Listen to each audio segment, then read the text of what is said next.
तेलंगाना में केंद्र सरकार ने चावल खरीद यानी कि राइस प्रोक्योरमेंट का टारगेट बढ़ा दिया है और रबी सीजन 2025-26 के लिए पहले यह टारगेट 35 लाख मीट्रिक टन था और अब इसको बढ़ाकर 43 लाख मीट्रिक टन कर दिया गया है, यानी सीधे 8 लाख मीट्रिक टन की बढ़ोतरी। और यह फैसला तेलंगाना सरकार और वहां के स्टेक होल्डर की मांग के बाद लिया गया है। और साथ ही केंद्र ने तेलंगाना को कहा है कि सितंबर 2026 तक पूरे राज्य में व्हीकल लोकेशन ट्रैकिंग सिस्टम यानी कि VLTS लागू करना होगा।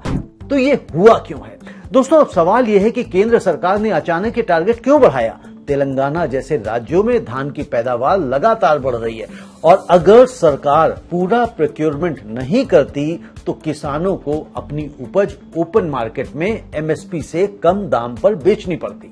इससे किसानों की इनकम पर सीधा असर पड़ता है। सरकार का मकसद है कि किसान को उसकी मेहनत का सही दाम मिले और साथ ही देश का बफर स्टॉक भी मजबूत रहे ताकि आगे चलकर एक्सपोर्ट के मौके भी बने रहें।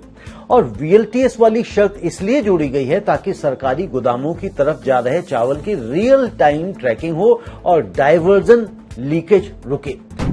तो दोस्तों ये मायने क्यों रखता है? तो किसानों के लिए सीधा फायदा है, उनकी उपज का ज्यादा हिस्सा MSP पर बिकेगा और मिलर्स के लिए भी काम बढ़ेगा क्योंकि प्रोक्योरमेंट का चावल मिलिंग के बाद ही गोदामों में जाता है।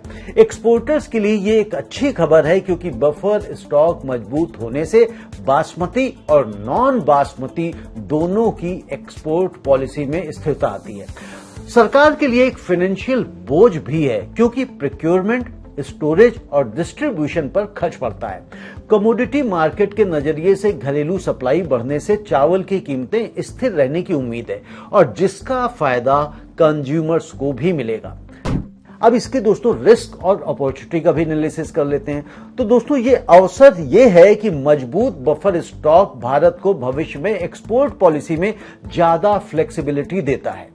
रिस्क यहां पर यह है कि अगर हर साल प्रोक्योरमेंट टारगेट बढ़ता रहा तो भारत का फूड ग्रेन स्टॉक जरूरत से ज्यादा चावल की तरफ झुक सकता है, जबकि दालों और तिलहन जैसी फसलों पर उतना फोकस नहीं हो पाएगा।